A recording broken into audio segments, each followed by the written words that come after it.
think of a day as morning, noon, and night. The Old Testament speaks of days beginning at sundown, continuing until the next sundown. So there was evening and there was morning. One day, the first day of world history. Then God spoke about an expanse in the midst of the waters. He said, let it separate the waters from the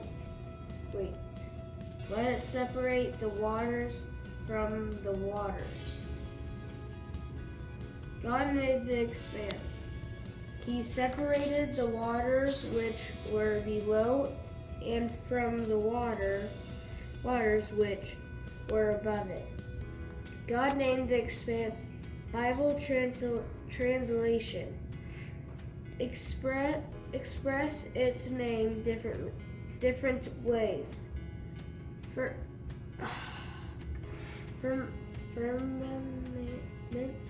Firmament, or heaven or sky. There was evening, there was morning. That was the second day.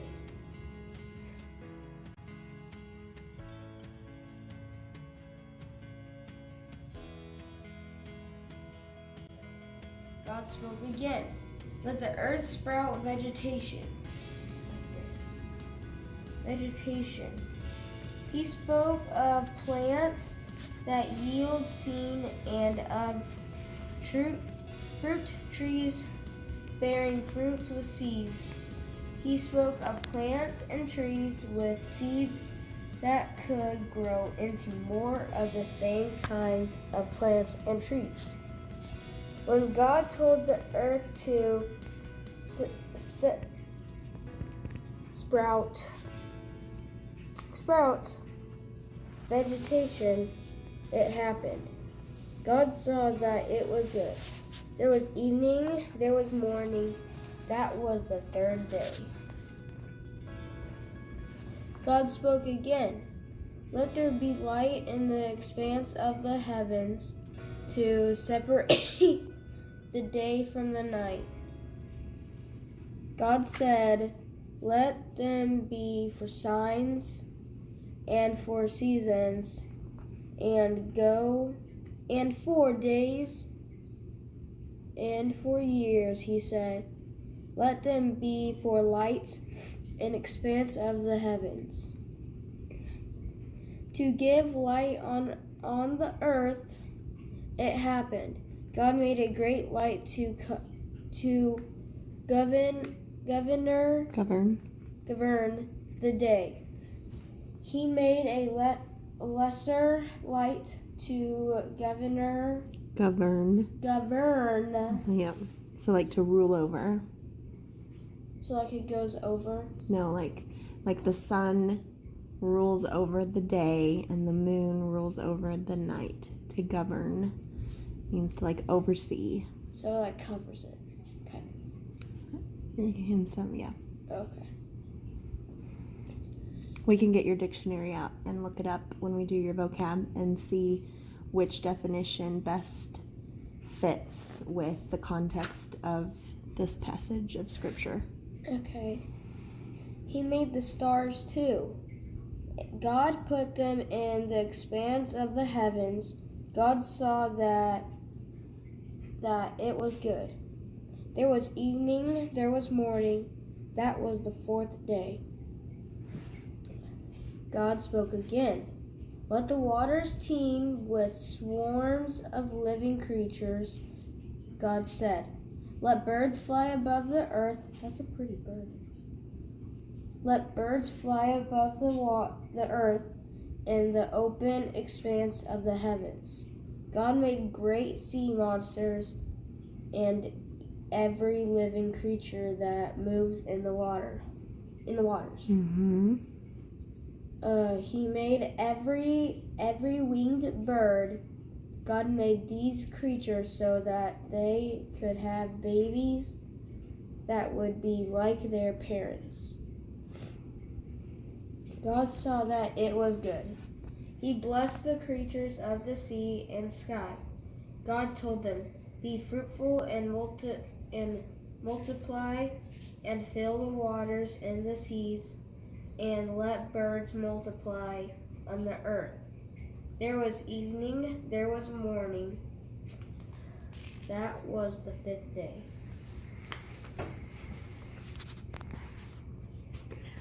God spoke again. "Let the earth bring forth living creatures," and it happened.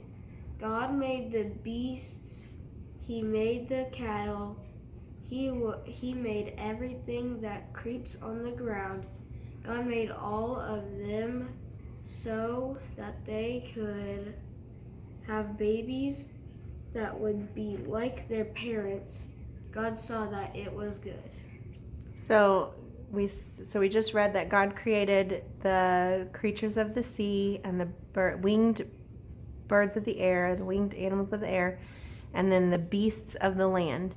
So what is can you think of one area? You know, we talked just a little bit ago about how old the earth is, and we have young earth creationists and old earth creationists, and then we have I don't know what people would be classified as non-believers who believe in an old earth, but the billions of years mentality. Okay, so one of the things that kind of confuses some believers is dinosaurs, right? Yeah. Where did dinosaurs come from? And then God. So people separate the idea of dinosaurs and the Bible because when they say a volcano destroyed them all or something. Yeah, there's different it was theories. Actually the flood. Yep, there's different theories of what wiped out the dinosaurs. Yeah, so a catastrophic event clearly devastated many species, and that catastrophic event that we believe did that is what? That the flood wiped them out? Yeah, the flood. And then there was an ice age after that. And so what other animals? An ice age, and then after ice age it was like Well, then you had man. Yeah. We wreck a lot of things on the planet. So overhunting could have annihilated several species, even if it was necessarily not hunting but protection. So, there could have been like the T-Rex and the Gorgosaurus and all that, but because mankind was fearful of such a beast and needed to protect themselves, if they were dwelling in a specific area, they could have been wiped out through that as well. So there's lots of different theories. Possible? Like they could have stressed out on Noah's Ark or something. No, I don't think God would have let them be stressful on the ark. Or maybe they just died because of do you think it was hunting, or could it have been a Well, I think just depending on the animals, many of them were wiped out in the flood, but then you had like ocean animals. They weren't wiped out. That would have fared pretty decent. I mean, in a vast amount of water, but we also read in scripture that the earth broke apart and the heavens opened up. So it wasn't just like a gentle rain for 40 days that flooded the earth. This was a catastrophic event. I mean, this was God's wrath poured out on earth. Do you think it could have hurt like the sea creatures? Well, yeah, you have a shift in like the diversity in the water. So like the salt concentration as the earth breaks apart underwater, there's going to be a flood of minerals and things that aren't, that are going to change the environment very quickly for many underwater creatures. So yeah, animals like the megalodon and plesiosaurus, those kinds of aquatic creatures could have been harmed greatly even though they lived in the water. The change in the environment so abruptly and so catastrophically. It's possible it could have been by other creatures eating them and stuff. Many factors could have played in. I mean, this was we read in the Bible that the flood was God's wrath on his creation because he was so brokenhearted over the sin that was everywhere, just rampant. But he found Noah as righteous and gave him the task of saving many creatures and his family to kind of hit the reset button and try again and start again. So that's, here we're reading the beginning from Scripture as the beginning of creation, the beginning of the world. And also we have to remember too that these animals didn't necessarily look that way in the Garden of Eden. Because while we don't believe in the theory of evolution, like that humans came from monkeys. Red and stuff. Well, yeah, but even more complex than that. Like animals adapt in their environment. Could that actually, could those have been there, or could they giraffes could have been bigger. Like maybe they could have been even more massive. Different. Is it possible they could be smaller? It's possible. There's lots of different possibilities there. These could have been scaly. But what's important is that we can see God's handiwork in his creation of the heavens and the earth and the fish of the sea and the birds of the air and the beasts of the land, and in every living and breathing human, because we are all created in God's image, right? It didn't say at the beginning God creates some people in his image and others in a different way. No, God created man in his own image, which you're going to get into. So we see God's ingenuity, his great design, his love and creativity in all the diversity that's out there for us to see and be around, right? Mm-hmm. All right, go ahead and keep reading. Thank you. Oh, I'm sorry. I didn't know I was bothering you. No, it's okay. Okay, here you go. God spoke again. Let us make man in our image, according to our likeness. God created man in his own image. He created male and female. God blessed the people he made. He told them to have children, and he gave them work to do. God saw all that he had made. It was very good. There was evening, there was morning. That was the sixth day. By the seventh day of the history of the world, God completed his work. He rested on the seventh day. Mm-hmm. So what does the scripture say right here? Thus Genesis 2:1-3. Thus the heavens and the earth were completed, and all their hosts. By the seventh day, God completed his work, which he had done, and he rested on the seventh day from all his work which he had done. Then God blessed the seventh day and sanctified it. Mm-hmm. Because it is his rested from, and he rested from all his work which God had created and made. Mm-hmm. So sanctified. Do you know what that word means? Sanitized? No, not sanitized. Sanctified. It means he set it apart. He made it different and special. Okay? Okay, so then now we have your assignments for this lesson. So I have to do stuff for it? Yeah, so this is what we're going to do to cover the lesson. Is it just questions? There's a few different things. Now, we're going to go ahead and do all of these because you are fully capable. So here's your notebook. And we're going to start with the bottom and do your vocabulary first, since we have the book open right here. Okay. Which is... That's a fat book. Well, it's different sections. It's not that big of a deal. Okay, so you are going to look here read the directions. Write the following vocabulary words and the letters of the definition below that goes with each word.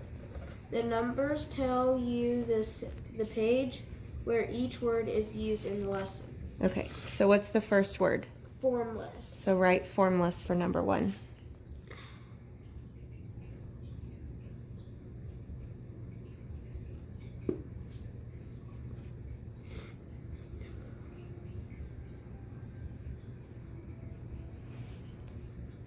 Okay, now read these lettered definitions here. Which one do you think defines the word formless?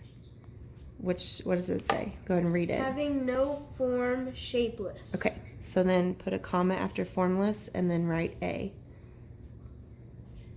A. Okay, number 2, what's the next word? Void. Okay.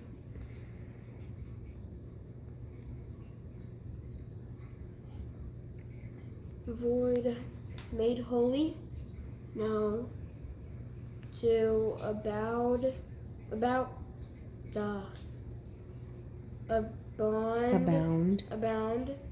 Overflow with. No. Okay. Containing nothing. Yes. You like that answer? Okay. Go ahead and write it. So, E. No, D. Containing nothing. Oh, D. Okay, what's the next word? Ferment. Yeah, the one that sounds like it has an extra syllable. Firmament. Firmament. Firmament.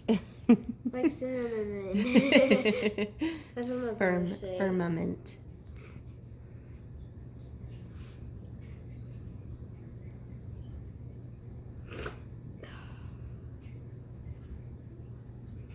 Whoa. You're even adding extra bits to your letters in this word.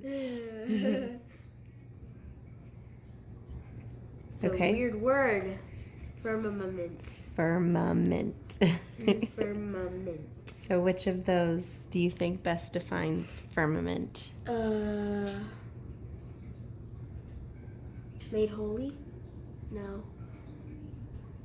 To abound? What? I forgot. Okay, so you can either skip it and go on to the next one, or you can turn to the page where you read it at, so page 4, and go read it. It's C. I can already tell. Well, no, it's made holy. Firmament. Sky. It's sky. Are you sure? It's sky. Sky is B. Okay. Next one. Team.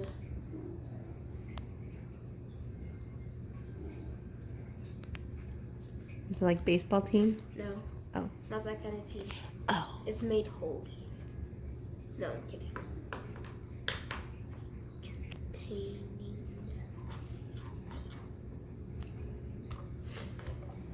Wait.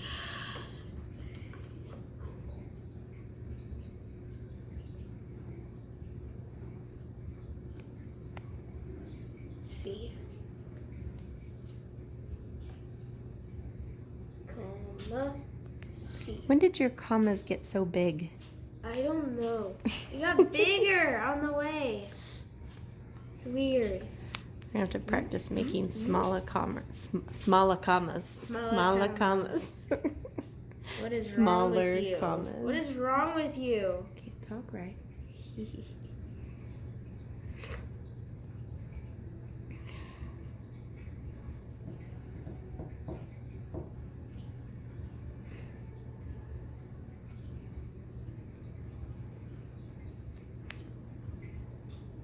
Is that better? Yes. Okay, Much good. better. Be made holy. Good job. Okay, now do you remember that what that word was that we read that you weren't quite sure what it meant?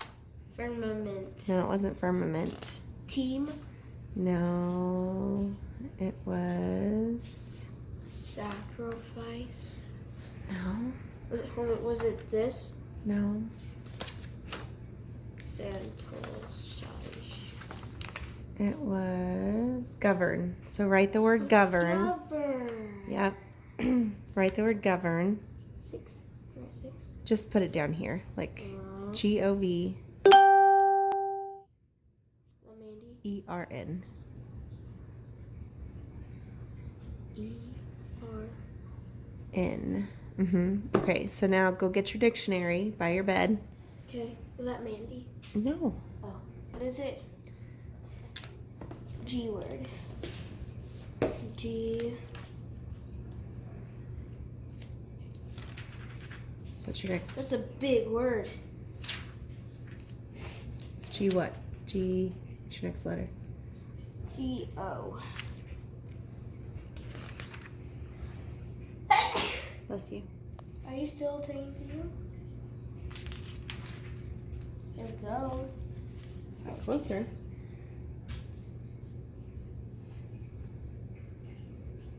G-O.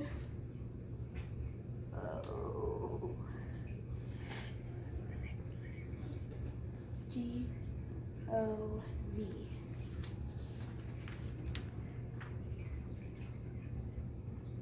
O.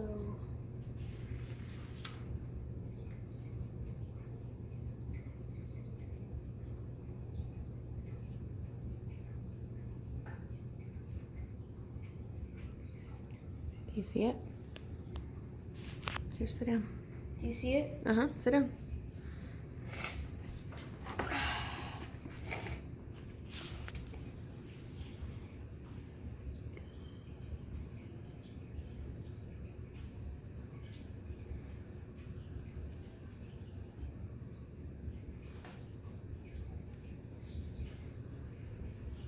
Don't tell me. Govern. Found it. Is there lots of definitions? Yes. For it? Okay, bring it up here so we can see. Lots of it. So we're going to read them and we're going to see which one. I'm gonna write it. All of it. Just govern. And we're going to see which one do you think best relates to the context of the scripture that we just read. So it's to exercise authority over or rule, to control the speed of influence and the actions and conduct of, so like governed by his emotions. That one. To hold in check B. or restrain. Hold on. 3. To require a word to be in certain case of or mood. So you think it's to control or direct or strongly influence the actions and conduct of? Yes. That's the one you think? Well. Okay. Or to exercise authority of. To control the speed of automatic means. by automatic means. One of those two. 3. Yeah, I'll have to look at my Bible dictionary too. I'll go 3. So you think it's to control, direct, or strongly influence the actions and conduct of. Yes. So let's read that with that passage and see if we think that fits. Number 3. Let's see. One more thing. Found it. Govern. So God made a great light to control, direct, or strongly influence the actions of the day. Is that A? That was 3A that you said. Yes! I was right! God made a great light to control, direct, or strongly influence the actions of the day. Yes. I don't know that I totally disagree with that. But I'm going to double check it with my Bible dictionary too. Good job, Betty. Way to use the dictionary. All right, now what about All right, so you've done vocab. So now we have Our Creative World. So this is this wonderful book. Is it a poem? I'm not sure. Look inside here. We have Our Creative World. Sit down. Read of the Father's love begotten. So pages Page 1 and one. 2. 1 and 2. Mm-hmm. 1 and 2. Let's just Oh, that's telling me. So This this one says, And that. says Arealis Prudentius was born in Hispania Tarraconensis, a Roman province that is now in northern Spain. He worked as a lawyer and a public official before retiring to a simple life of prayer and fasting. Do you think he's dead? He is, yeah. He lived 1850s! No, he lived circa 348 to 413. Oh, wow, that's He over composed 2,000 years ago. He composed many poems, including the one featured below. The English translation from the original Latin is from the 1850s. John M. Neal made the original translation, which Henry W. Baker revised. Okay, so this is taken from Latin. So go ahead and read the first stanza aloud. Hi. Okie dokie. Okay. Alright, let's see. Of the Father's love begotten are the worlds began to be. He is Alpha and Omega. He the source and ending. He of the things that are, that have been, and that future years shall see evermore and evermore. Mm-hmm.